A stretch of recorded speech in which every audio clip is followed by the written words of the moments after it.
एक गांव में एक गरीब किसान रहता था। वह बहुत ही ईमानदार और मेहनती आदमी था। वह अपने छोटे से खेत में काम करता और बहुत ही खुश रहता था। पूरे गांव में किसान की ईमानदारी के बहुत ही चर्चे थे। उसका एक दोस्त था जो उस गांव के राजा के यहाँ सिपाही का काम करता था। वह किसान से उसके घर रोज मिलने जाता था। एक बार राजा ने अपने दरबार में एक ऐलान किया कि उसके बागीचे में काम करने वाला एक अच्छा सा कारीगर चाहिए जो उसके बागीचे के पेड़ पौधे और फूलों का ध्यान रख सके। राजा का यह ऐलान सुनकर किसान के दोस्त सिपाही ने सोचा कि यही मौका है कि किसान से मित्रता निभाने की। मैं उसे यहाँ बगीचे के काम पर लगवा दूँगा। उसका वह मेरा साथ भी रहेगा और किसान का भला भी हो जाएगा। यह सोचकर उसने राजा से कहा कि महाराज, मैं आपके लिए एक ऐसे आदमी को लेकर आऊँगा जो यह काम अच्छे से कर लेगा। तभी राजा ने उस सिपाही को आदेश दिया कि जाओ, कल से ही बगीचे में काम करने के लिए कह दो। उसी वक्त सिपाही अपने दोस्त किसान के पास पहुंच गया और उसने किसान को बागीचे के काम की सारी बात बता दी और किसान ने भी काम करने के लिए खुशी खुशी हाँ कर दिया।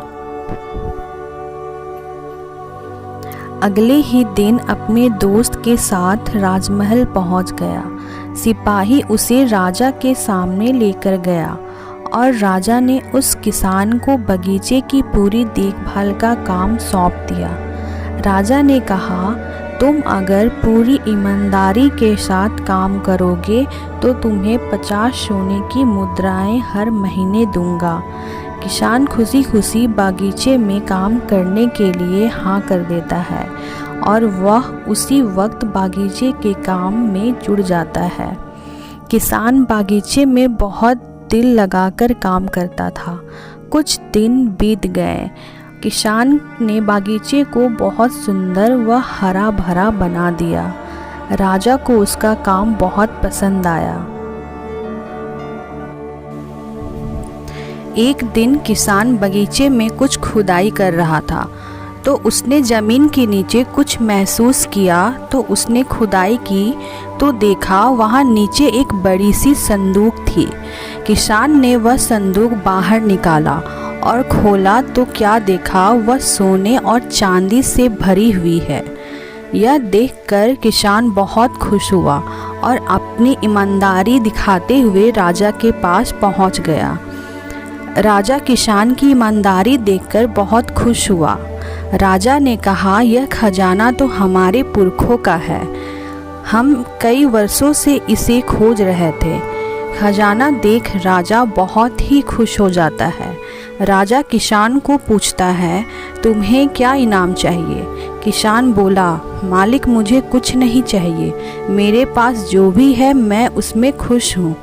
राजा उसकी इतनी अच्छी बात सुनकर और खुश हो गया और उसने किसान को अपना मंत्री बनाने का फैसला किया।